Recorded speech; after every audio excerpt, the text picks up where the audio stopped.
Hello, welcome to Guide to the Unknown. I'm Kristen. I'm William. And we have a different kind of episode for you today. We are doing a Q&A episode. We asked you guys to send in questions, and you answered. So now we're going to answer those questions. Yes, right? Of course. Yes. And before we get started, I've seen some of the questions. Some of them are amazing. I'm very excited to answer them. But I do have a message that I want to send out there to a recipient of one. I've been listening, little brother. Contact me once more. Okay. So here we go with the questions. Okay. These were sent to gttupod@gmail.com. If you listen to this episode and you're like, oh, I wish I'd gotten a question in there, send it and we'll save it for another Q&A episode. All right, so this first question comes from Emma. So I should say, initially, when I put out the call for questions, it was going to be just a solo episode of me, because we were going to have to do it while William was traveling, or I was going to have to do it while William was traveling, I was going to the netherworld, but I was going to go on a solo journey. Rather than go we, it was go he. Yes. But schedules change, and William can be here with us. So some of these questions are phrased to me, but I'm going to open them up to William as well. Also have to adapt them a little bit, such as this one. That's fine. So Emma said that her question is more of the personal variety. She said she's a tattoo enthusiast, and she was wondering, what was your first tattoo? When did you get it, and why? Okay. So my first tattoo were actually two tattoos. Yeah. I got these stupid red and black stars on my hips. I got them because they looked cool. Question mark. Well, it was They're the fine. time. It was the time. It was that like I was 18, so I guess it was 2002-ish. Yeah, it was that like scene kid time. Yeah. A little bit. Yeah, totally. Yeah. Yeah, so, I just dodged. I'm surprised I didn't get those nautical stars that everybody got. I guess I wanted to be a little different. What are the nautical stars? Nautical stars are a thing that a ton of people were getting around the time I got my first tattoos. Yeah. So it's a star, but like half of each point is black or a different color. Like if you saw it, you'd be like, I know that. what you're talking about. I know what you're talking about. Yeah, Right. yeah. Right. So I decided to just go slightly different, and I just have these black outlines of stars with like red color in them. Yeah. Like I said, got them because they were cool. I got them where I got them. Half because I thought it was cool, half because I'd be able to hide them from mom and dad. I think that's probably a lot of kids' first tattoos. Yes. Yeah. And I was of age and everything, but my parents were just like not into it. And I was like, ugh, I don't feel like dealing with it. And then one day in the kitchen, I was wearing pajama pants. I must have been pretty low slung in hindsight, or else one of them just saw like the peak corner of a star or something. And I was reaching up for something, and either mom or dad saw, and they were like, is that real? And I just... It was over. Okay, I was like, yeah. Tattoos have long been a thing. Yes. Yeah. Yes. Kristen has a bunch of them. Yeah. You've got a bunch of hard tattoos. Yeah. Tell people about some of your hard tattoos. I'm going to grab a visual aid real quick. A visual aid of what you would get or something? Yes. Okay. Yeah. Because is my question to you. Okay. So the horror themed tattoos I have a tattoo of a ghost on my foot, that my friend Evan like free-handed did. Let me think. I have the Tanis root charm from Rosemary's Baby. So the devil worshippers in the Dakota, which is the apartment building that Rosemary and Guy Woodhouse live in the book and movie Rosemary's Baby, give Rosemary this necklace that has a foul-smelling root in it that's called Tanis root. That's supposed to be like the devil likes it or something, so he hangs around more or something. Yeah, I guess it cultivates the devil or keeps him healthy. Yeah, something like that. So I have that. What else do I have that's spooky in nature? It's not horror, but you got like the whole like detective-y kind of thing. Oh, yeah. I have like, I have a hand holding a magnifying glass with an eye in it that I modeled after I told it to my friend, and he modeled after like pulp detective novels, which we always had a ton of at home and I always thought were really cool. So it's kind of like campy-ish looking. Trying to think. Oh, I have a Twin Peaks tattoo. That's very simple and doesn't even you can't even tell it's Twin Peaks right away. It's just the Twin Peaks from the opening, basically. Right. Like an artist's rendering of it. I'm trying to think if I have anything else horror-y. I thought you had a tattoo of Cordell from Hannibal. Oh, I have Cordell from Hannibal, a huge portrait on my back like Steve-O has of himself. I just realized that wouldn't be Mason Verger, who's what I'm thinking of. Yeah. It would be Mason Verger's butler. Yeah, his butler / friend. Cordell. Hey, we're getting to the end of the year. Yeah. So everyone's going to need champagne. I hope everybody's saving money to buy some Cordell. I look forward to making that joke every year. I'm about to say we make that every year. And almost guaranteed to make it again, like in a few more episodes.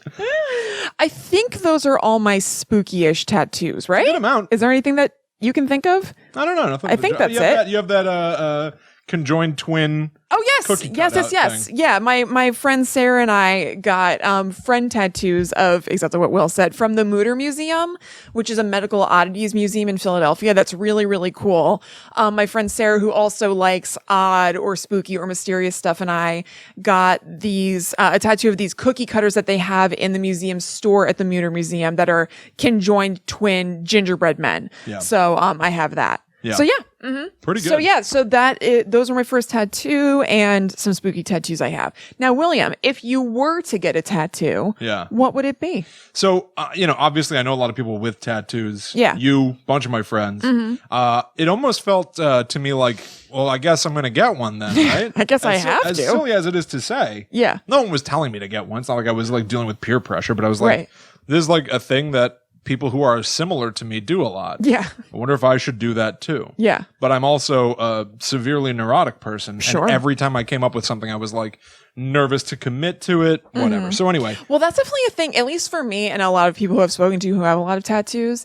That's a thing for a lot of people for the first couple that they have. They like want to be really particular. And now I would get like almost anything. Yeah, yeah. I have so many. It's like, yeah, why not? As long as I like it. I'm like, yeah, sure. Right. Fair enough. Yeah. But yeah, so I don't have a single one, but I do have a few images of things that I really like. And there were times that I came really close to almost like booking an appointment, being like, this image keeps rattling around in my head. Maybe it's good enough to then commit to and get a tattoo of. But I didn't, never have. However, Allie and I, we had a couple friends over and we were doing one of those painting nights. Yeah. And so like we had gotten a few canvases. And so I decided like, well, maybe I'll just turn my tattoo idea into a thing I could hang on the wall. Yes. So I drew it. Allie painted it. And so for people who are able to watch this on youtube.com/talkbomb, you'll see it, but I'll describe it for everybody. I love it. I'm a big fan of the Muppets, in particular Kermit the Frog, who I think is endlessly trying to be optimistic, but frequently fails. Yeah. I relate to that strongly. So the image is, it's almost as if it's his, the door to his dressing room or something. Yeah. Or it's Kermit the Frog's face with a gold star behind his head, which should be super positive, except the look on his face is that Kermit the Frog face of that kind of like, God damn it. Yeah. Look that he gets occasionally when he's either let down or something goes wrong. And it just says above his head, great. Period. So he's trying. It looks like it should be all good, but yet he's been let down or screwed up or something. It's just not quite there. So this is how I feel most of the time. Yeah. So anyway, that's a good representation. Yeah. So I think a cool tattoo idea, but ultimately found a way to just make it exist regardless. Right. You can just enjoy it that way. Yeah. So I just like having it. Yeah. Yeah. I actually have a couple of Muppety tattoo ideas knocking around that I think I'll do eventually. Yeah. My husband Ryan and I are going to get, maybe have talked about getting matching Kermit and Miss Piggy tattoos. Either I would get Miss Piggy and he would get Kermit, or we'll both get the same thing. We also really love the Muppets. We had Kermit and Miss Piggy cake toppers at our wedding. Yeah. And I would also like to get some of the lyrics from the Rainbow Connection. Yeah. Allie wanted to sing that at our wedding, and I pulled the plug on that. Yeah. I do think it would have been nice, but I also would have whatever. What? I think I would have been really in my head, and the entire time I'd be singing, I'd be like, "How long is this song? This has to be any minute now, right?"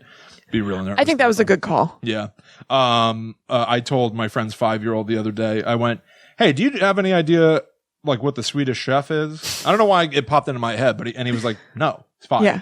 And I went, "Hey, Charlie, check this out." We'll have to change that. And I went, "In this birdie birdie chicky." And he had no reaction whatsoever. And I went, "I invented that, Charlie. Tell all your friends that I invented that." Like, cool. Trying to get it on the ground floor. The next generation's not aware yet. That's right. They're going to think it's all you. They're going to think you're a genius. It's fine. You're going to be lauded. I came up with that. So this next question is from our friend Amanda Galvacki. Alrighty. She said, would you rather have moaning Myrtle in every bathroom you go into, or have the Dementors in your bedroom every night. And she adds a little disclaimer. The Dementors don't suck out your soul, but they do make you feel cold and sad. Oh, good God. I know. I'm trying to listen. I think I'm vulnerable to Dementors a lot. I was about of the to time. say, I feel the Dementors around me Yeah. regularly. So I'm not trying to amplify that. Exactly. Yeah. So I'm going to go with Moaning Myrtle. At a Same. certain point, that's her problem. Same. Listen. And also, I feel like that could, like, you know, that thing of a joke being funny, annoying, comes back to funny. Yeah. I bet, I'm sure it'd be very annoying, but I bet sometimes I'd be like, God damn it, I keep like Moaning Myrtle is always here. Yeah. Like, sometimes I'm used to it. Sometimes it's real new feeling again. right. But again, I think at a certain point, it's more her problem than mine. Yeah. You may not want to be hiding in the U-bend, Mert. Additionally, Crying like a weirdo. I would like to submit that if you go to Harry Potter World at Oh my Universal, God. if you go into the bathroom, they're playing Moaning Myrtle audio in there. Right, so essentially- nonstop. Yeah. She's there with you. Absolutely. It's like they don't want you to nest in there, Yeah. which is probably smart because I'm always toting a Nintendo Switch or a 3DS or something. That's so funny to me. That Listen, you're like, I can't hear the audio of my game over Myrtle in here. no, it's not even that. It's not like well, although I will say I once went, this is a couple companies ago. Yeah. But I was at a holiday party and I didn't know anybody. I was a temp at a company. And it was a holiday party and I felt incredibly awkward. Yeah. I knew that I should be trying to network or something, but I'm just not that person. Yeah. So what I ended up doing was, because I had my backpack with me, I had my phone, a Nintendo 3DS, and an audio splitter. Yeah. So I was able to connect the audio streams from both the devices into one single thing and then have my headphones in that. So it's almost as if you were playing a video game and watching a movie at the same time as home. Right. At home, and I'm a severe multitasker. Right. So I was fully dressed. Just needed a little break. Yes, sitting in the bathroom. Absolutely gone to the playing, bathroom. Like, Yeah. Luigi's Mansion while Yeah. watching YouTube videos. Yeah. You know, and it was That's- wonderful. That's an insane layer of multitasking that you wonderful. did that just like on the go. You're like, okay, I can't just play this game. I need the YouTube videos going as well. Kristen, I was Like, almost in a the Boy stall. Scout one day, and I'm always prepared. That's right. Didn't become a Boy Scout when I saw the pants they wanted me to wear. Actually true. What were the pants like? They had those like little brown pants. They're just brown pants though, right? Is there anything weird about them? There may have been shorts that they were talking about, and I was like, I'm out. Yeah. I am out of this. Yeah. Understandable. I was also briefly a brownie. Yeah. Didn't progress. I think mom bought patches for me, which is really sad. Kristen and I was are, always, Kristen and I are lifelong quitters. Oh my God, big time. And just like, Huge on quitting. not huge on joining. If somebody makes us join, or well, I should say, when we were kids, our parents would try to make us join things. Then we would basically do nothing so that they would have to pull us out. Because it's just like, what's the point? Not much of a joiner myself. No. No. All right. So Kwong said that, let me skip to the questions. It's some very nice stuff. What got you started in the paranormal / spooky stuff? For me, it was watching Unsolved Mysteries as a kid. Are you also into cryptids, conspiracy theories, and missing people? Real quick, I did find out. I think I talked about it on a previous episode. I did find out you can download individual episodes from Amazon Prime on your good. phone. Good. I loaded up on Unsolved Mysteries through to the Queen Mary Yes. so that I can. So you have 1 through 4. Nice. Yeah. Oh, it's so good. So Kwong, similar to you, I would say that Unsolved Mysteries was instrumental in getting me into spooky stuff. When I was a kid, my parents would put me / us to bed, and then I would then sneak back downstairs and turn on the TV. And I watched reruns of Unsolved Mysteries, I believe on Lifetime a lot. That was my thing. So I think that really got me started off. But also, our dad was always into like old horror. He was into mysteries. Anything mystery or horror based is stuff that we grew up with. It was like formative to our pop culture knowledge. So those two things combined kicked it off for me. Yeah. The earliest thing that I can really point to is I distinctly remember we were in Connecticut, so I was 10 or younger. I think that it became the thing that I'd tell people that I was 4, but I think that was me exaggerating at one point, then it just became part of the story. Yeah. I have to imagine I was older than 4. But I watched the movie Psycho. Oh, right. Yeah. Way young. Yeah. Real young. And seeing Marion Crane in the shower, and then you just see Mother her silhouette sort of appear against the shower curtain before even opening it. Obviously there's stabbing that ensues, and that's terrifying in its own right. But it was the shape, it was the shadow approaching the curtain that screwed me up for a long time. Yeah. Genuine, almost like, I would almost call them like little freakouts I would have in the shower for years. Yeah. Years and years after that. If I was shampooing my head, I would start to imagine, and I can't imagine that this was actually happening, but I would imagine that like I had overly soaped my head, and so some of the shampoo was running down over my eyes. And like, you ever remember being in a pool or something and you'd open your eyes underwater? Yeah. It would sting, but you could do it. Right. I would try that through the soap, because I was like certain that I was like being approached. Oh, God. Really, That's years. so scary. And then when I got to a certain age, when I was a man of a certain age, when I was probably in my teens, I was like, this has got to stop. Yeah. It finally got to a point where I was like, I need to like deliberately not care. And so I would shampoo my head for like 5 minutes to see how long I could go without getting overwhelmed and needing to rinse my eyes off. exposure therapy. A little like bit. me with clowns. Yeah. I like had to change it, and thankfully I did. Yeah. I think there were times where I was just like the smelly kid, because like I'd have to take a shower and then I'd turn the shower on. And I don't remember you being smelly. Sit in there. Yeah. I distinctly remember dodging showers because it scared me. Huh. Yeah. Yeah.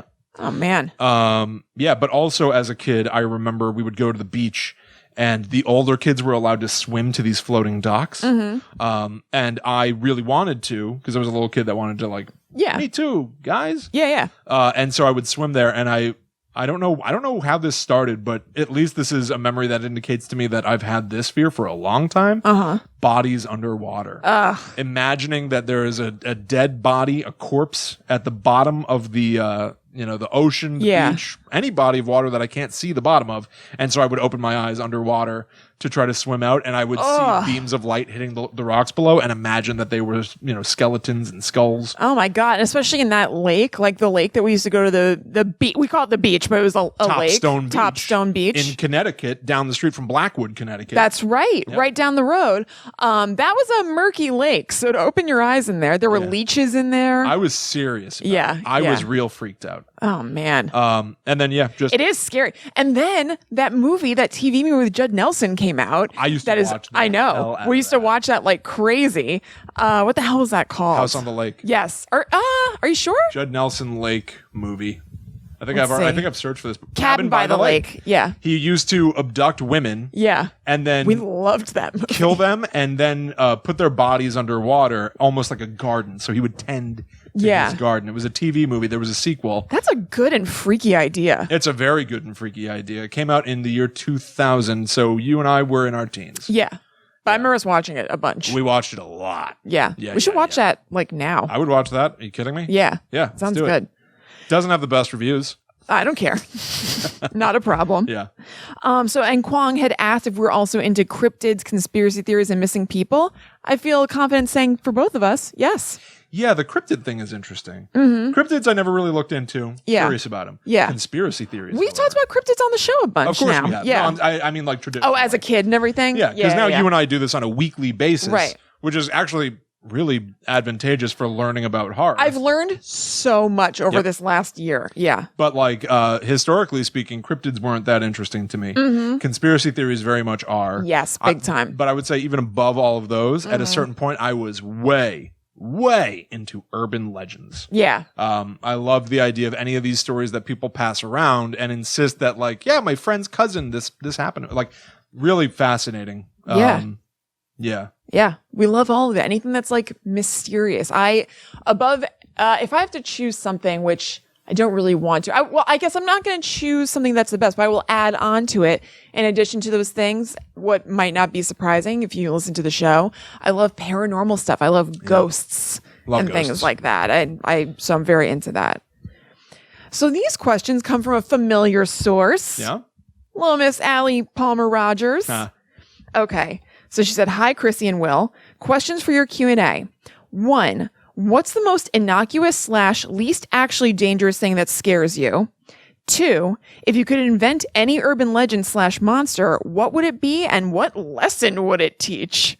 Well, I think that's interesting because a lot of sometimes like these horror stories are supposed to be like, I don't know, lessons. Yeah, they are kind of. You know? Totally. Yeah, they get born out of almost like a fairy tale thing of like something that has a moral, right, but then it just kind of takes on another life. Yeah, exactly. Okay, so number 1, what's the most innocuous / least actually dangerous thing that scares you? Let me think. I don't know. A lot of things scare me. I know. I'm constantly still, even as an adult, like just imagining like that I'm walking the dog and I look up into my window and there's a person inside the house. Yeah, that's a big one. So I kind of am aware of the fact that danger could be around every corner. I'm not really scared now of any like paranormal stuff. That doesn't scare me. I mean, I might not like actively mess with it, but like I'm not like worried about that. Yeah. But just real life, like a person could be in the backseat of my car when I open the door. Like that's not like innocuous or at least actually dangerous because that could be a thing, but it's something that I have no proof is there that I don't have to worry about, and yet I do. Yeah, no, I get that. It's interesting that you say like you're out walking the dog and then you look up in your window and someone's in there. I thought about that a lot. Yeah. Especially in our last apartment for some reason. But I would think about like I go out the front door. Yeah. And somebody goes like, oh, here's my opportunity. Right. To get in. No one's in there right now. So they can just break right in. Who cares? And the idea of like more specifically like walking down the street with the dog a little bit and happening to glance back as that person is entering. So that you're like, oh. Yeah. Like they must have been like, 5 feet behind me. Right. That indicates that they were stalking and waiting for their moments. Then that also makes you like, how long have they been there? Yeah. And for sure, we've talked about it here and in many previous shows. Yeah. The idea of anyone watching me is really alarming. It's really freaky. And it goes back to like childhood nightmares. Yeah. Of like of somebody staring at me through the windows. Yep. Specifically, I think this was an episode 1 thing. A severed head. Yes. That would float around outside the house looking in all the windows just trying to find you. Yep. And mine was that it was Rumpelstiltskin outside running around the house to whatever window of the room that I was in. So a similar kind of thing, but just a different vehicle. It's weird to be afraid of something that is inescapable, yet not like directly in front of you. It's not actually getting you. It's just kind of there and showing you that it's there. That's strange. I know. It's really specific. It is specific. Yeah. What the hell happened to us? Something happened. Something happened. I think part of it is the house that we grew up in. Yeah. Was on like an acre or 2 of land. Yep. Surrounded by, well, not really surrounded. Yeah, but like heavily forested area. Heavily wooded. Yes. So it felt secluded. Yeah. For sure, part of my obsession with the movie Scream was based around the fact that Drew Barrymore in the beginning goes like, I'm calling the police. Yeah. And the killer rightfully just goes, they'll never get here in time. Yeah. It's already too late. Right. If something goes wrong, it's already too late for help to come. Yeah. And that's kind of how Connecticut felt in retrospect. Yes. For sure, it would take a little time for somebody to come. Duck. Yeah. It's like all long roads that don't necessarily like connect. Well, I don't know, explain. Not they don't connect to each other, but like winding, long winding roads that you can't really like fully book it down. Yeah. Like the cops were not super duper close. It would take a few minutes. No way. And then the thing with the woods is that like maybe that does play into the idea that we both had nightmares about something watching us, not getting us, but just always being there always and lurking. watching us. Just like because there could be line. there could you could imagine something being in the tree line, not coming out to get you, but you're just aware that it's always there and it could disappear very easily by taking a couple steps backward. That's also what was freaky about Red Dragon, the Hannibal Lecter. Like when they realized that Francis Dollarhide just like sits in a tree. Yeah. And watches the family and like they found carvings because he's just up there bored for hours. Yeah. It's like, I wasn't checking the treetops. Right. Good call, Red Dragon. They could be in the trees. Right. I didn't think to look up. Yep. Oy, oy, oy. So the second part of Allie's question was, if you could invent any urban legend / monster, what would it be and what lesson would it teach? Yeah. Let me think. Okay. So I'd probably want it to teach something really basic about just like being nice to people and not being mean to people because they're different than you or something. Yeah. But what urban legend or monster would make that happen? I wonder if it could be that like Trump is gradually like crumbling or something, and like it's something about his like hate eating him from the inside, And his that like if you live in hate, you might almost get like a right. hate It's parasite. like you're rotting. Yeah. Basically, like hate rots you. Yeah. So it could be like he's like a rotting pumpkin. So like maybe he's orange outside because he's just a rotting pumpkin that's just like eroding from the inside. That's fueled by hate. I like and it, and that's why his hair's ego. all weird and fake, and Yeah. why he's covered in makeup is because he has to hide what his actual cover appearance up. is. Exactly. Yeah, Isn't at that night, or like if he is takes that like a something like there's something where somebody's like covering up that they're like falling it's- apart with makeup? What yes, is that? It's sad, but it's Michael Jackson. It's Well- the South Park episode with Michael Jackson in it. Maybe that is what I'm thinking. He starts to basically become the zombie version of himself from Thriller throughout the episode. Oh. As his like fake nose falls off. Oh, okay. Yeah. All That's right. what, I mean, that. It could be what I'm thinking of. But yeah, so maybe it would be some sort of urban legend about somebody who became very, very powerful and they were ruling over the land, but inside they were very afraid, but they were just projecting that fear outward and turning Yeah. it to anger. And in so doing, they're actually killing part of their soul and they're crumbling from the inside out. Yeah. And so they have to keep up this artifice to make it look like they're not. Yeah, I like that. That's pretty good. Like, don't live in hate, or you're going to become like a husk. Yeah. You're going to become a hollowed Yeah, out a husk. A husk. Yeah. He is a husky boy. Yeah, he is a husk. Mine. First of all, shameless plug. I did come up with a monster. Yeah, that's true. It's called the Blackwood Bugman, and it's in the show that I wrote, Blackwood, which is out right now. Mm-hmm. If you're listening to this on iTunes and stuff, the first 4 episodes are out. Yeah, that's right. Yeah. 2 to go. So go get that on skylarkmedia.com. Now, I guess you can't say yet. Would you? Okay, so just answer this yes or no. Would you say that the story of the Blackwood Bugman has any sort of lesson in it? I'm not gonna say just yet. I'd be happy to talk But about can it you in say the future. Okay, you don't want to say yes or no? I don't want to say yes or no. Okay. Either way. I don't want to give anybody any expectations one way Okay, or another. You know that what I makes mean? sense. But the thing that I will say is that the monster that immediately springs to mind, or what it would teach, is really kind of bleak. Mm-hmm. But hear me out. Please. It would be it would teach you that nothing matters. Okay. That like one way or another, we're all gonna die. I don't like this monster. So your time might just be coming sooner than some, but who cares? Okay. So that's what it would really be. So I had this idea for a story the other day, and now that I'm technically a professional writer, I probably shouldn't say these things, but I'm gonna. So I had an idea for a monster because I was thinking like nobody's really got a new Dracula. Yeah. People constantly like try a to come new up with- classic. Yeah. Yeah. You know, like what's another one that's going to endure another 100 years or something like that. And I kept thinking like, well, we know the rules of a Dracula. And, you know, what if the characters in my story are trying to figure out, well, how do we defeat this thing? Yeah. And they end up reading the journal of like an old scientist that basically goes like, in order to defeat the beast, you must confront it with itself or something like that. And so they're like, great, showdown time. We know what to do. We got a big mirror. We're going to show itself to itself and it's going to disappear or something. Yeah. And they show up for the big showdown, all confident they're going to beat this thing. And they find out that the monster wrote that journal entry. Ooh, that's good. There is no way to defeat it. Ooh, but that's now good. it has everybody in one place. Yeah. William, that's great. I think it's kind of solid. I like it. You know, like Dracula probably wouldn't allow there to be any material about how to defeat him. Yeah. Probably not. You know, Yeah. he's been alive It's probably ever. Yeah. I would systematically go around, kill everybody who knows anything about me, and destroy all their writing. Yeah. All of it. No one can know how to defeat me. No But one. if they have some of the writing out there to begin with, then there are some people who know. You're just trying to do like damage control at that point, right? Yeah, I will stop them. Yeah. But what if you can't? Because now they have the knowledge. You know what I mean? You can try. Your knowledge will die someday. No, but like I'm saying, what if they defeat you using that knowledge? What if you can't kill them? Well, then I mean, so I'm dead. Yeah, like this plan might not work. Then what do I care? True. You know what I'm saying? It's too late. But your plan might not. I don't have a rebuttal. That's not till I'm dead. Well, no, but like there's no guarantee that you're going to be able to control this. No, you know? but I You're will make it speaking about my it- single-minded purpose. You're speaking about very definitively, like, so I'm going to kill them all, but they know how to kill you already. Well, yeah, I'm saying I'll kill them or I'll die trying. Yeah. Yeah, no one can know how to defeat me. If I'm immortal and I like feed on people to survive and there's a very specific set of rules of how Yeah. to defeat me, no one should know about the garlic thing. You're not first of all. going to want to get that word out. No one should know about the garlic. Yeah. No one should know about that wooden stake. Maybe he's pissed. No.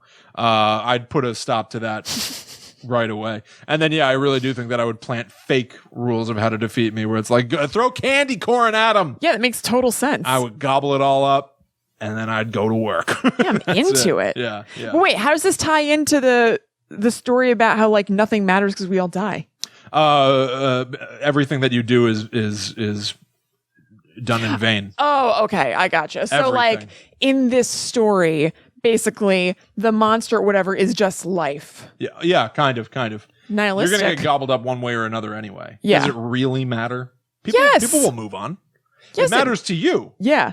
Doesn't matter in terms of like the big picture. Doesn't matter. Yes, it does. See you later. Everything has a ripple effect. See you later. Oh, you're nuts. See you later. You're nuts. You think nothing that you're doing matters? In the grand scheme? Uh-huh. No. Not It doesn't have particularly. any sort of ripple effect. No, it does, but like I guess I'm also it depends on the scale you're thinking on. Yeah. Like I'm thinking for the next in the past 30 years, I've met some great people and learned a lot from people and hopefully made people laugh and stuff. But like what I'm talking about is like on a long enough timeline, the sun explodes and we're all dead. Right. So kind of do whatever you want because at some point it's all over anyway. Who cares? Oh, so like as far as talking to humanity, not individuals, you're like do whatever who want. Yeah, of course who you're cares. upset about your own death, but no, I know, but guess like what? Who cares? I hate that point of view. I know, so do I, but I am plagued by it. And so that is the monster. I'm not. that I don't believe it. Okay, so Shelby asks, "What's your favorite classic movie monster?" She has a few questions, so we'll start there. My favorite classic movie monster is, let me think. This is tough. What am I always interested for the classics? I kind of like I hate to say it. When I think of classic movie monsters, I kind of lump them together. I think of like the old like MGM movie monsters. It's like Dracula, Wolfman, whatever. Yeah. All those guys. Dracula, Frankenstein, Wolfman, like the Invisible Man, the Mummy. I kind of group them all together. And I'm trying to think if one of those is my favorite over the others. I don't really think so. You want to take her away? Yeah, I think it's tricky for me. I haven't seen those movies in so long. I have a mega pack of all of them. Yeah. And it's one of those things that like I always want to do almost like my horror history, like horror research. Yeah. So I want to go back and watch them, but I haven't yet. So I may have a better answer of this in the future. Yeah. But like gut instinct, I might have to go Frankenstein's I was about to say, I think it might be Frankenstein's monster for me as well. That was a formative one for me when I was a kid because I read Frankenstein and did a report on Mary Shelley when I was a kid. And I thought that she was super duper cool. So that might hold a special spot. I think it's just interesting because you don't think of him this way, but he's sort of the first big famous zombie. Yeah, you're right. Yeah. Yeah.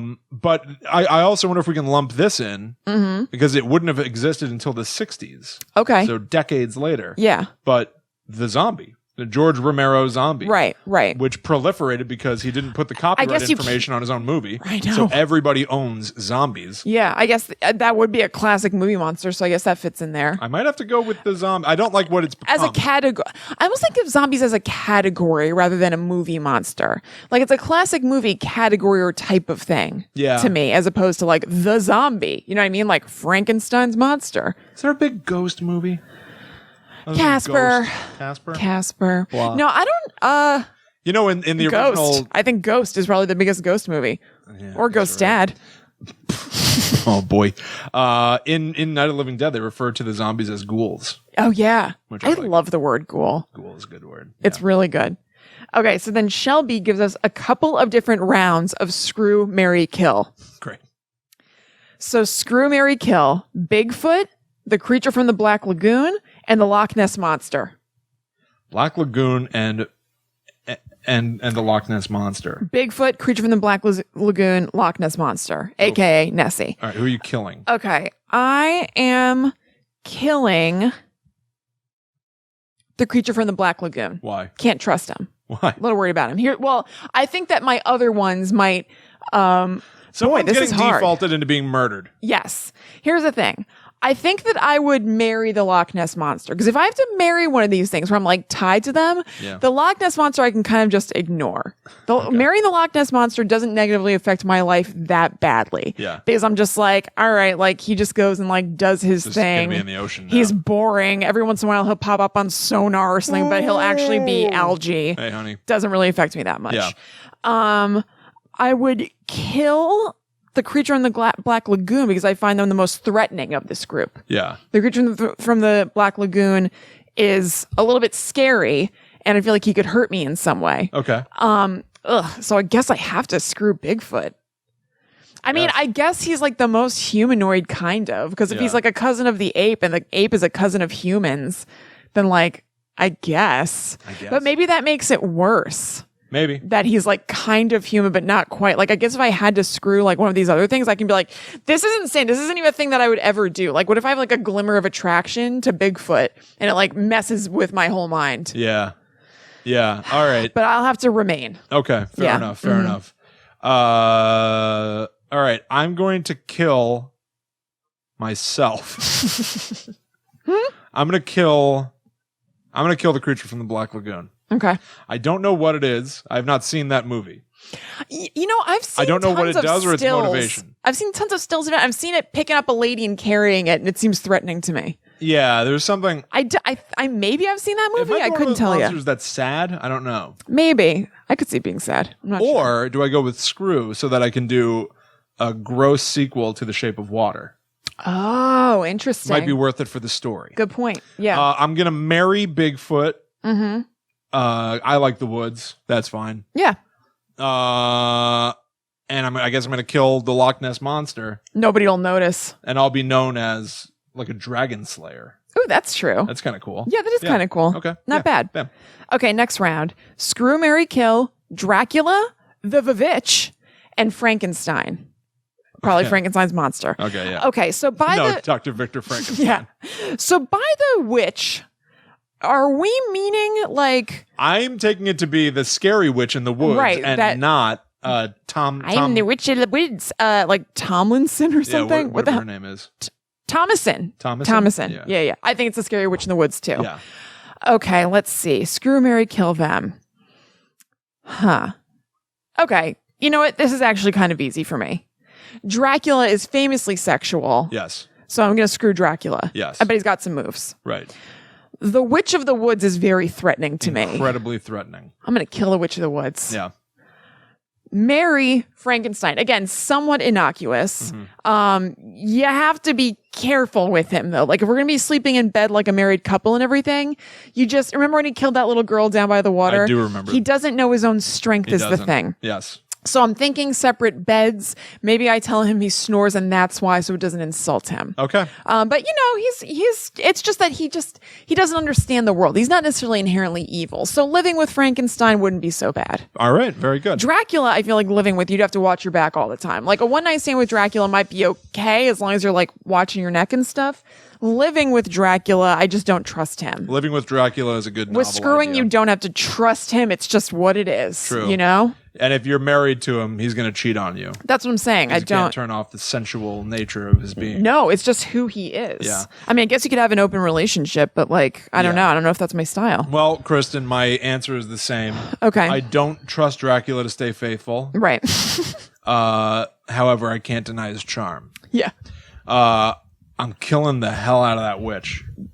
So scary. The witch must die. Yeah, you'd be doing the world a favor, you know? I feel like that movie is like a real sort of like pro-feminist kind of idea because it ends with like all the women dancing around the fire at the end, floating in the sky. Right. Very cool. Yeah. However, she's also milking that goat and blood comes out. And she's rubbing baby goo on herself. I want no part of her. I'm afraid you have to die. Yes. I know I'll die trying, but this is the game. Right. And I'm for sure marrying Frankenstein's monster. He seems like he wants to be gentle and kind. Yeah. Yeah, he tries. He tries. Also, if Herman Munster is any indication, it's going to be a laugh riot. He'll be fun. That's a good point. Yeah. Okay, so last round. And maybe you can help me with this because one of these things, I don't know what it is. Okay. Okay, so screw, marry, kill, Chucky, leprechaun, like from the Leprechaun movies. And then she says that creepy conjoined twin from the movie Basket Case. Have you seen that movie? I have seen that movie. I've never seen that. You're going to want to kill it. Okay. Basket Case. Let's see. Monster. We're looking it up so I can get a quick visual. Let's share this with everybody. Yeah. If you're watching the video version, you'll see. Okay. Yeah, you're gonna want. Ew! You're gonna want to kill this thing. Ew! This Is this movie about baskets? This is the monster's best picture. Ew. So what it is, it like, I don't know, it looks like a bunch of goo with a face. Yes. Ugh. It looks like Slimer.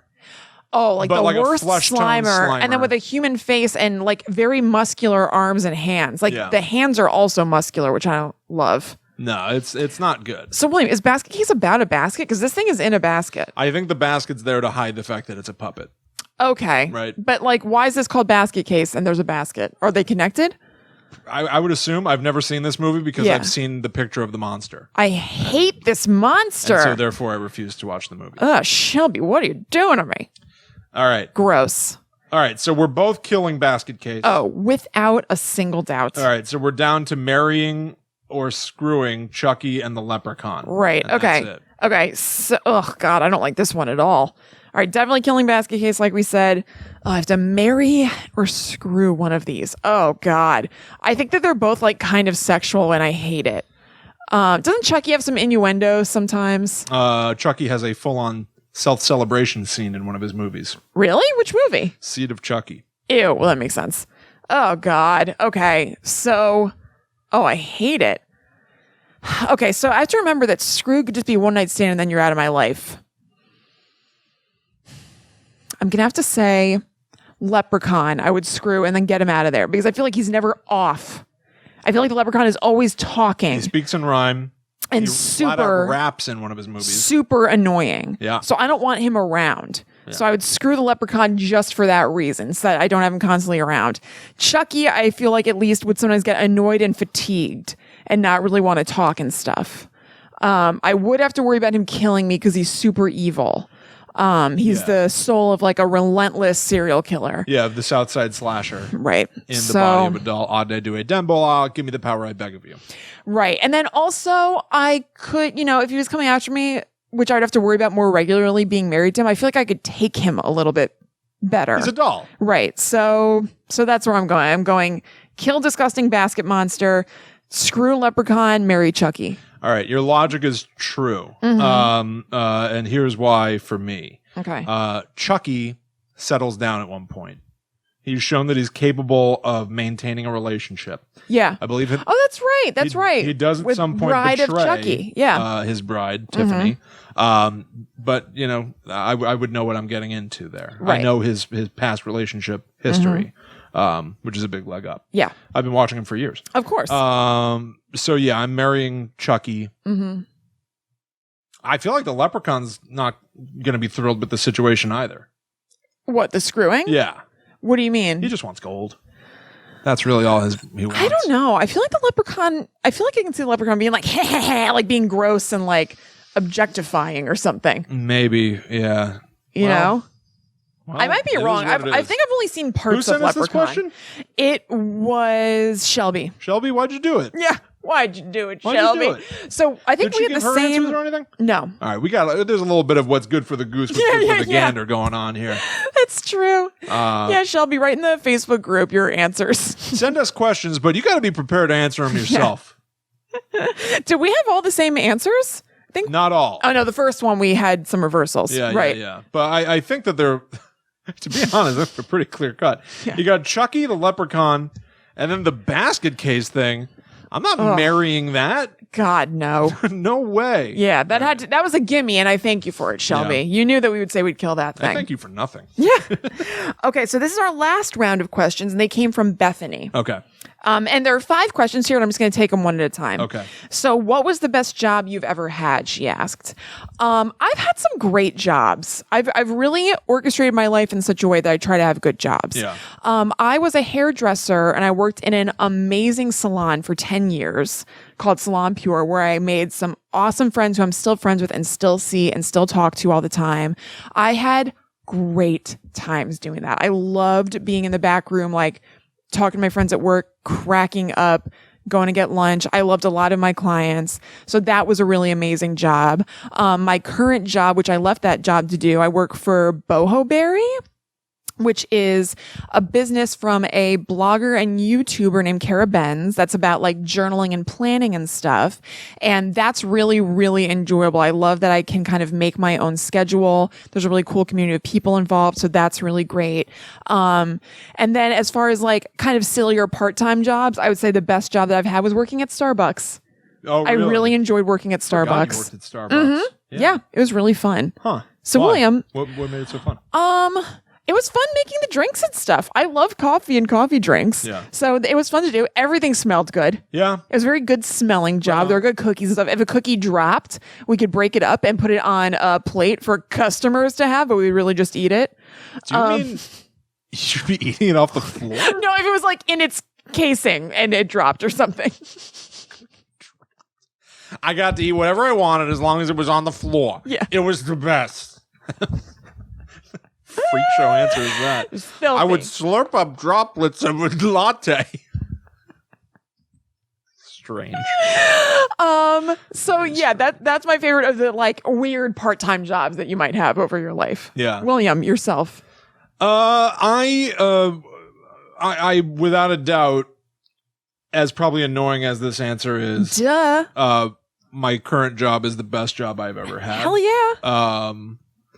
There's just like I get to do really exciting, strange things that I've kind of always wanted to do. Mm-hmm. Yeah. So I'm gonna open the scope. Yeah. Then to talk about other jobs that I've had because for sure some absolutely sucked. Yeah. Well, that's another. The next question, just so you know, is the worst job we've ever had. Perfect. 'Cause Yeah. Boy, do I have an answer. My best non lead writer of a fictional podcast division is probably my first job, which was working at Party City. Mm-hmm. I worked there with a friend of Kristen's and mine. Yep. All I did all day was like label boxes of Skittles and stuff, but I was an annoying person. So I would draw riddles on the side of the box that like you had to solve the riddle to learn what was in the box. Yeah. I worked with like a bunch of really bizarre people. I told Kristen a story the other day about we couldn't figure out where one of the girls was that was working with us. We were all like, like 17, something like that. Right. And eventually we found out that she had been in the bathroom smoking cigarettes. And our boss was like, "What are you doing? Yeah. You can't smoke inside." And she was like, "I didn't want anyone to know." And he was like, "I'm not your dad. I don't care." Yeah, you just can't smoke inside. It's like a rule everywhere. Yeah, it's not like you're at home at your parents' house and you're smoking in the bathroom To so your hide mom it and from dad them. don't find out. Yeah. I don't care. Stand in front of the building, you weirdo. Don't light fires inside. Yeah. One time I was just chipping away at like our freezer had frozen over, so I was just sitting in the back chipping away at it with a screwdriver for like, I took about 4 hours to do it because I didn't want to work, and I ended up chipping through the shelf itself and puncturing a thing that had Freon in it, so a bunch of Freon shot in my face. Oh my god! And I went home early. Like, it was great. Not bad. It was great. If I were completely like never have to worry about money again, I think I would probably get a dumbass. Yeah. Like really? I think that that's a job. I'm not saying the job is No, dumb. but I'm saying if you didn't have to worry about money whatsoever, you would like get a job at Party City? I think I'd want to have a job that I can go to whenever I want if I want to experience. I know that this is ridiculous. Okay, well that's what I'm saying. Like you want to have to be on a schedule. Into a retail place whenever I want and be like, "Hey, I'm around. I'm going to be around for the next 3 hours max." Right. And do whatever I want. Cool. Cool. That is what I would want to do. I would do that. Yeah. Okay, so then in contrast, what is our worst job ever? What I think of off the bat was working at Wawa, which is a convenience store here, and in some other places in the Northeast. It was insanely busy. And this was a time, I worked there when I was 16 for like, I don't know, a few months or something like that. This was before when you go to convenience stores with delis and stuff, like now they have touch screens where you can order.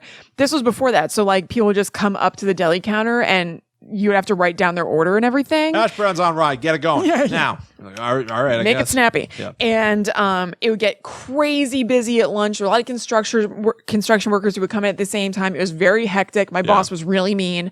That totally sucked. But then a follow-up was that when I was a temp, I got assigned to do this job at this place where like it was some sort of mistake or I think that the guy who ran the company tried to get somebody for cheap by saying like, oh, we only need these requirements of a person. And then I got there and he was like, no, and you do this and this and that and that. And I was like, I don't know how to do that. And I was probably like, I don't know, 21 or something like that.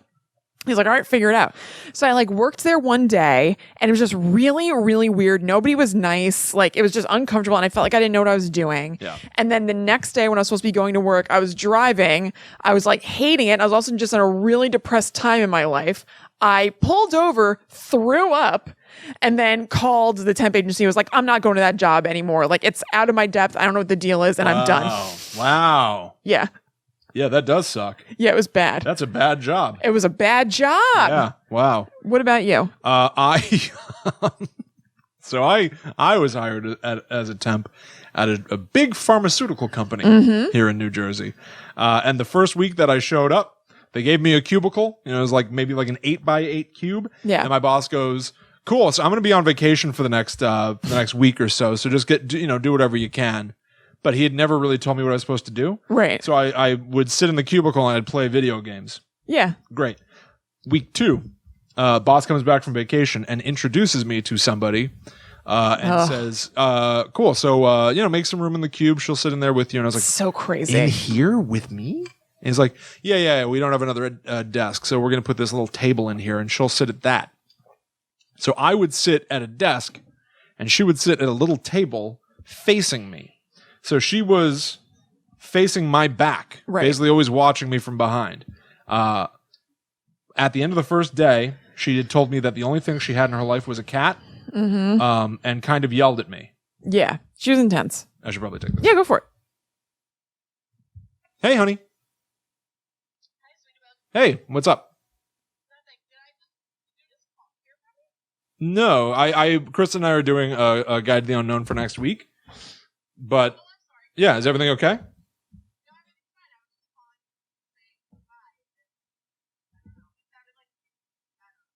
Huh, I don't know. Oh, that's weird. Yeah, I don't know. Sorry. Okay. Right. Bye, Allie. All right. Bye.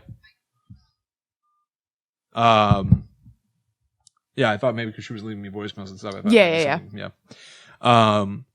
And then I wanted to quit immediately, and I remember being so stressed out and being like, I can't do this. This isn't going to be good. And I kind of talked myself into being like, well, why you're being so like quick to judgment and stuff. Like maybe you'll get over it. It was only ever horrible. Yeah. She yelled at me. That was awful. She used to yell at me all the time to the point that people would stop and look to see what was going on because she insisted. She was like, she was not right. No, there was something horrifically wrong. Yes. And so I felt guilty wanting to get away from her. Yeah. But I stayed at that job for 8 months. Yeah. Sharing that cubicle with that person every day. Getting yelled at least once a day because she insisted that I was like hiding information from her. Right. That was and our entire job was to sort through a bunch of boxes that a company, like the company had bought a company. Yeah. That made medical supplies. And so we'd open boxes and there would be like scalpels and rusty. I'm not kidding. There would be like. What a weird job. Rusty medical tools. Yeah, yeah. And a bunch of hard drives. And so I'd have to watch them and document like what everything was. What did the company get in the purchase, basically? Right. And so I'd have to like open these files that weren't labeled properly and it would be videos of surgeries. God. Ugh. And I would just basically have to title it like, oh my God. Yeah. Somebody help me. Blood everywhere, number 29. And then she'd yell at me again. Because I don't know why. It was really terrible. And she would like want to eat lunch with me as if we were friends too. So it was that lady. It was truly terrible. Yeah. 8 months. Ugh. 8 months. God. It forged part of my personality was forged in that fire, I feel. I feel I really learned something. Really? Yeah, I feel like I'm a different person for having gone through that. Really? Yeah. What? I don't think I'm a better person. I think I'm far less tolerant person. Oh, really? Oh, okay. Far I don't know. less tolerant. You seem the same to me before and after. Really? Yeah. Because I remember being like, it's so not nice to be like, I don't need this. Yeah. And now I feel way more likely to be like, you know what? I don't need this. Oh, I think that's a good thing, though. Hey, that's what. Well, Yeah. Yeah, I think there's cynicism is in there though. Yeah, I think that's kind of okay, though. Like, there's like gross, like mean or just like off the bat cynicism, and there's like noticing what doesn't work for you and not accepting that. I have to protect that's fine. my brain. Yeah.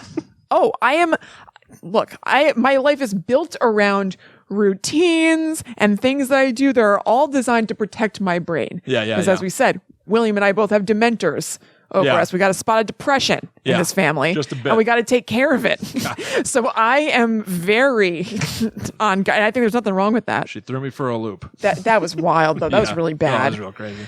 Okay, so our top 3 spooky TV shows. Ooh. I know this is tough. Okay, Unsolved Mysteries for me. Let me think. What spooky TV shows have I watched and liked? This is tough. Paranormal Witness, let's say. If we're going for, I'm sure I'm thinking of all like the schlocky reality. Paranormal Witness isn't schlocky. That's the good one. That's the one that's like really well done. It's a little, it's a little schlocky, but not that bad. What are good spooky TV shows? Why can't I think? I'll help you out. Yeah. Hannibal. Oh, I love Hannibal. Hannibal is so That's right. good. Okay. That is such a good show. Because I know there are good ones. I'm thinking of all the dumb ones I watch all the time. I love Hannibal. That's right. That's a very good one to put in there. What else?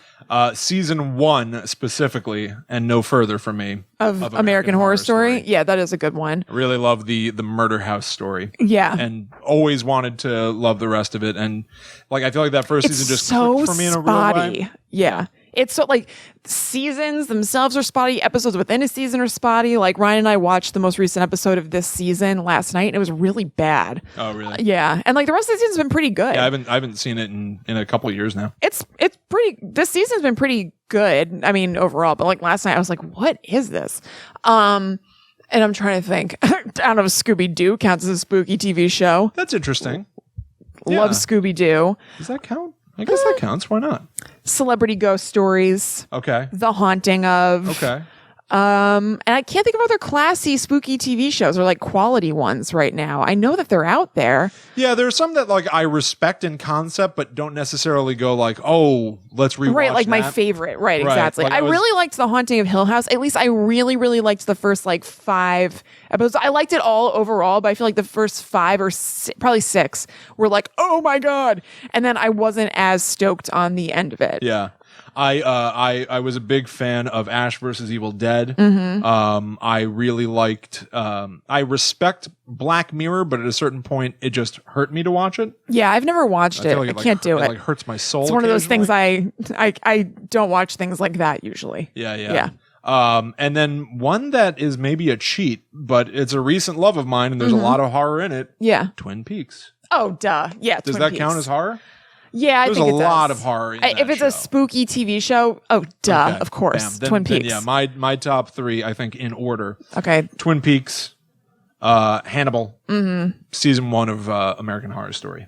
Okay, then my top 3 in order are Twin Peaks, Unsolved Mysteries, Hannibal. Bam. Yeah.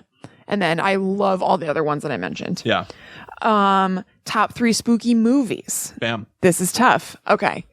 Do you think spooky is paranormal or is scary movies in there as well? I think specifically the word spooky does mean paranormal. Right. I can tell you, I'm going to expand mine. I think Bethany's going to be okay with us just going horror. for scary movies. Yeah.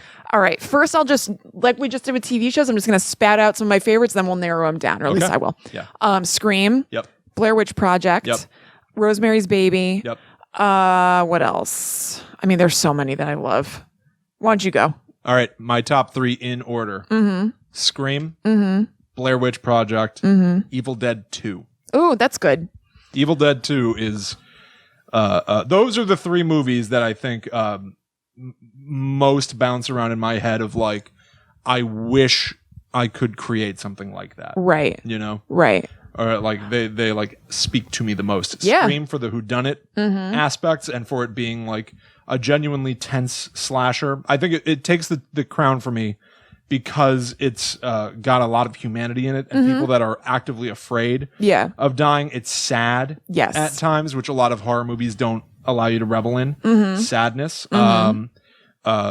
But at the same rate, you're sitting there trying to figure it out. I really love that. Yeah. Blair Witch Project, because it's completely unknowable. And it's and you feel like you can understand it. Right. But you can't really. Right. And then Evil Dead 2, because it's like a couple things. It's the embodiment of insanity in horror, I think, with the way that like everything goes really gonzo with it.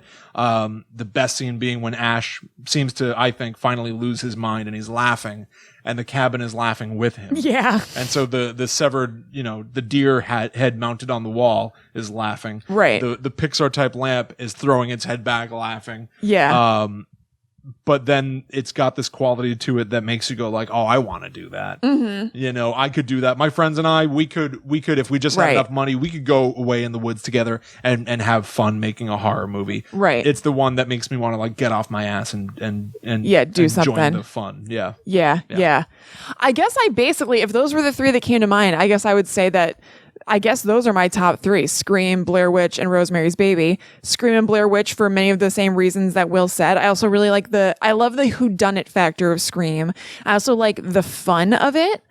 Because it's like funny and goofy. It's not hard to watch in any way. It's like easy watching married with smarts and quality, which is really fun. Because sometimes easy watching is like, it's easy because it's dumb and you don't really care. Sure. But this is just like fun to watch and pleasant, but also like constructed really well and clever, and like the twist is good. Twist is great. Like the ending is really good. To the point that no one can ever do it again. Nobody can ever execute Scream's twist again. That's a good point. You never could. Nope, they did it. They did it first. Yeah. I think an underrated aspect of Scream is the music as well. I love the music. The in Scream. score is great. Yes. And throughout the entire series, probably aside from Scream 3, which has 2 Creed songs on the soundtrack, they're really good at picking poppy songs that have elements of horror to their music. A big standout for me is the band The Sounds with their song Something to Die For, which is the opening of Scream 4. Yeah. Which is like really amazing and has like a horror feel, but it's still a really exciting. Yeah, it's like that kind of like wow, wow, wow, wow kind of thing. Yeah, it's great. Yeah, totally. It's awesome. Blair Witch is my number 2, again, for the reasons you said, but also I loved the whole everything about it. I loved that there was like this build up of, is this real or not? I loved looking at the website and everything. I love imagining that is a real thing that was going on. It just makes it such a different experience, even though it's not. Like any found footage thing, obviously they want you to think it's real, but just like remembering the meta-ness of being like, oh, is this real? Just adds a different dimension. Like their whole advertising campaign, I think affects the way I watch the movie, and I just love it. Yeah. And Rosemary's Baby is a great story. And also I think the movie, I love the book as well. The movie is just like, it's so nice to look at. I wish it wasn't directed by Roman Polanski because I can't quit it. Yeah. I obviously, it's one of those cases where like I do not separate the art from the artist, but I'm not proud of myself. If I'm being honest and I'm speaking in terms that are like blunt, it's not that I don't care, but I obviously don't care enough to not like watch that and whatever. I think that's a debate that's always going to be hard. It will. It totally will. But and it's really a unique experience to each person. And honestly, it's per project. Yeah. Like I would never watch a different Roman Polanski movie because one, I'm not interested in. 2, I don't want to support that guy. No. But like sometimes he's not the only person that made that thing. No, I know. He's not the only cook. No. So, there are some things that are now defined by who the person is. Right. Bill Cosby. Everything Bill Cosby ever did is forever tainted by who that man is. Yeah. But there are some things where it's like Mia Farrow had to contribute to that. Yeah. The author of the novel had to contribute to that. It's not just that guy. Right. But so it's so iconically him, even though it's not just him. So like it does taint it a little bit for me, where I always have that I know, but kind of thing. But I really love the movie Rosemary's Baby. Yeah, I guess to me, most of the time, I think probably the end result is its own creature. Yeah, it totally is. It totally is. But just like, it's visually amazing looking. I love it's like, it's the, you know how there are like cozy murders or cozy murder mysteries? I feel like that's a cozy devil movie. Yeah. Everything about it is like comfortable to me and I just love it. Yeah, I really do. We just went to a radio play version of it the other night, Allie and I. Done by Raccon Tour Radio here in Highland Park, New Jersey, which is amazing. If you're in the area, you should go. Yeah, totally. And it's just like, especially by the time they're saying like witches, all of them. And oh, God. I mean, it really is. All of them witches. It's a great story, yeah. I almost got that as a tattoo. Yeah. And then I decided to get the Tanis Charm instead because I couldn't find a way that I wanted to have it. You don't really have words.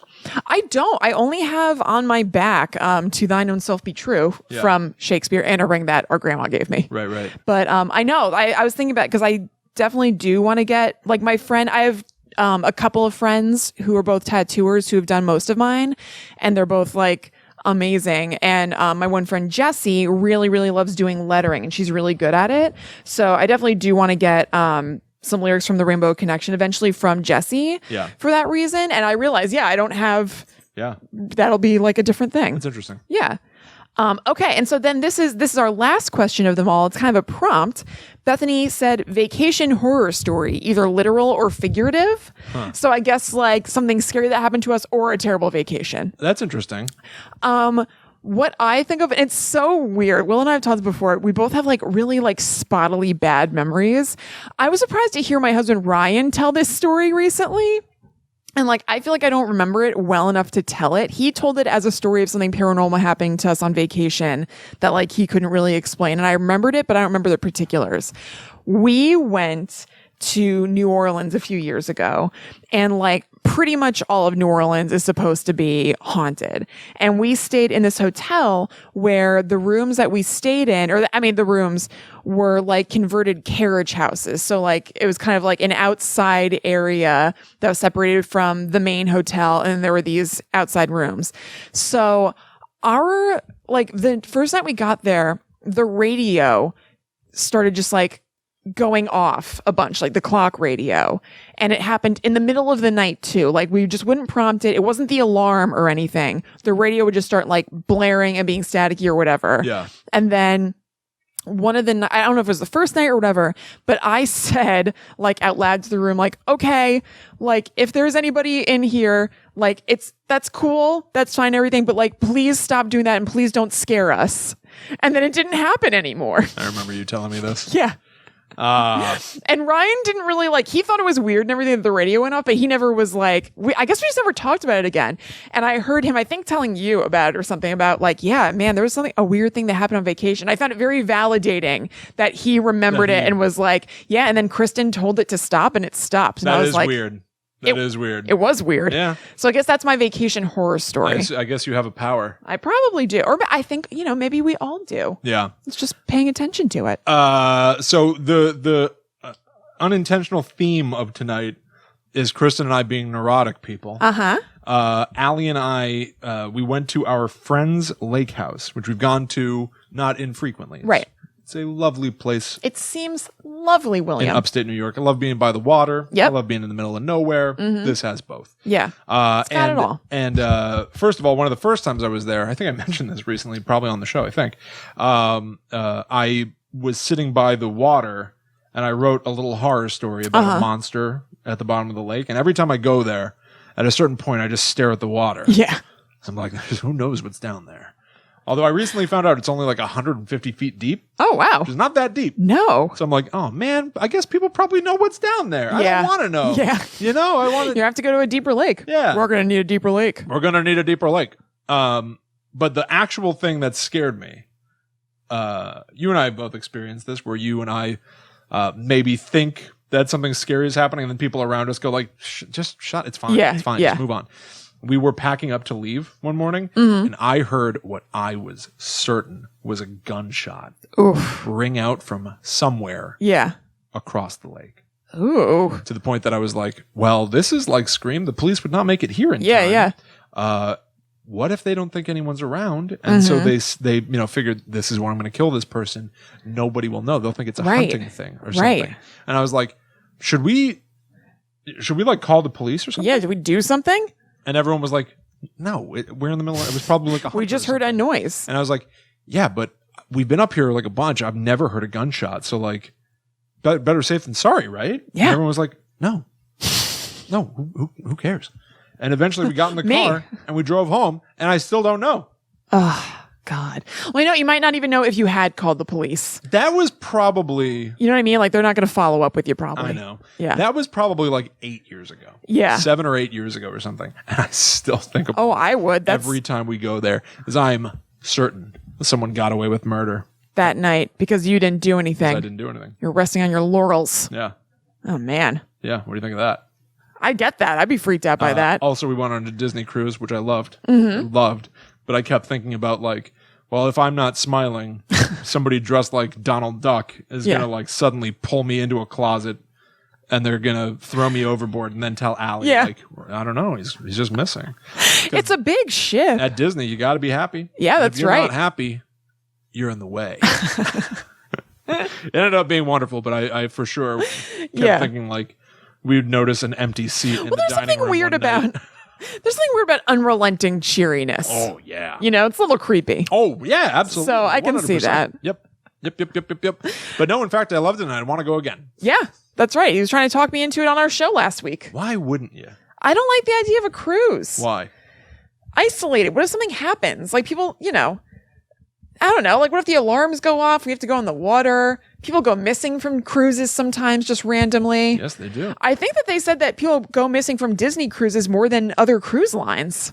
Well, I'm sure that's probably just a misunderstanding. I don't know. I don't like being isolated out there. There's, maritime law. There are some things that feel like the beginning of a horror movie. Yeah. Getting on that ship was one of them. They had the entire cast and crew standing around as everyone walks on. They go like, introducing Will Rogers and Ali Palmer. Yeah. And then everybody claps for you as you come on. And I'm like, what? I didn't accomplish anything.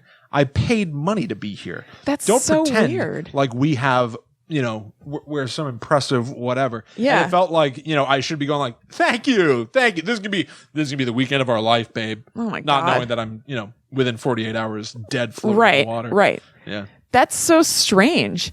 Yeah, I feel like it's a function of like my mild, it's not claustrophobia where it's like a legit thing, but like I don't love being like isolated. I just don't like. I like to know I can get home fairly easily. Someday. That's part of why I don't like travel that much. I've come to accept that about myself. Yeah. I don't really need to. I like driving places. I'm going to say something real weird right now. Okay. We're pre-recording this. Yeah. As you're listening to this, I'm presently away. Uh-huh. I've been thinking of this week as seeming like the setup to a horror movie. Yeah. A little bit. Maybe I'll be able to tell you the story someday. Maybe I won't be able to. But I'm doing something. I'm away right now doing something that feels like the opening of a slasher movie. Why? Yeah. What do you mean? I'll tell you when we're off. I don't. Okay. I can't talk about it yet. Okay. But yeah, maybe someday. Oh maybe my it'll be God. completely uneventful. And All right, we gotta stop because I really have no idea what the hell you're talking about. All right. I know where you're going and everything, but I don't understand why that's like the beginning of a slasher movie. You don't know the weird. Maybe I haven't even told you. Maybe you haven't. All right, let's wrap this up. Let's say it on here. We'll see if you have any reaction at all. Okay. This will be a good test. All right. Sure. I did not know that. I didn't tell you that. No. So that. Okay, that does completely sound like the setup of a horror movie. Right. So that Yes. it's like, here we go. We're gonna do great. Yeah. Oh my God. Yeah. Everybody's optimistic that we're all going to work together. We're going to produce something great. Little do we And know then that you there's a drop person off one like- by one. Yeah. Somebody with an axe is standing in the woods watching us, Okay. licking their chops. Yeah. That is like a horror movie. Oh, looks like a yummy dinner moved in next door. Ma, preheat the oven. God. We're having chops for supper. Person chops. People chops. I just call people chops, Sergeant. Sheriff? Sergeant. No, Sheriff, don't worry about it. I say people chops, I mean chicken. Meat. I mean chicken chops. Anyway. Oh God. Yeah, we'll see. All right. Cool. So that's it, you guys. All right, everybody. Thank you for sending in questions. This was super fun. If you liked this, let us know so we can do another one in the future. If you want to send us questions for a future episode at some point, you can send them to gttupod@gmail.com. Yeah. Yeah. A little something different. A little Yeah. something fun. Yeah. Why not? Exactly. We had to double up on episodes this week as we're recording because William is going away. Yep. And doing something like this is nice, so that we're not like getting mixed up and doing research on multiple topics and doing them all in the same week. So I like switching it up with something. Yeah, it was nice. Yeah. Cool. And so Cool. thank you all very much. Yep. If you want to support Guide to the Unknown, please consider going to patreon.com/GTTUpod. You can donate back to us. You can also follow. Did you say follow at GTTUpod? No, I didn't. Okay, follow Yeah. at GTTUpod to get updates every day throughout the week. Yeah. Really cool stuff to check out from the world of horror. Please go check out Blackwood, the show that Yep. I wrote. It is currently online. The first 4 episodes should be available as you are listening to this. Go to skylarkmedia.com to look at some bonus materials, Yeah. behind the scenes stuff. So sweet. Oh, you know what? Since we're saying this in the future, I can kind of give a little bit of a reaction to the episode that's out. Yeah. I really like this show that you're able to listen to right now, episode 4. There's a quality to it that I almost just like put myself in the shoes of these characters. Yeah. I used to sit in my car all the time. Still do. I like being able to be like out in the world and like Yeah, but still in your own space. be totally. like just in your car Yes. and go do stuff. That's so funny. I didn't know that. I totally do that. Yeah, I love used it. to like leave the salon for lunch, but just drive my car to somewhere and park. Yes. Yeah. So it was almost an excuse to do a car show because I like that. Yeah. Go check that out. Things ramp up Yeah. to where they are going to be in that episode, whether you know it or not. And if you want to talk to us, you can obviously, of course, do so. That's right. I'm at Chillin' Kristen on Instagram. I am at Haunted Sponge. So we will see you next week, assuming I come back. Of course. But until that time comes, we must travel. Back to the netherworld and La La Land. Going. Bye.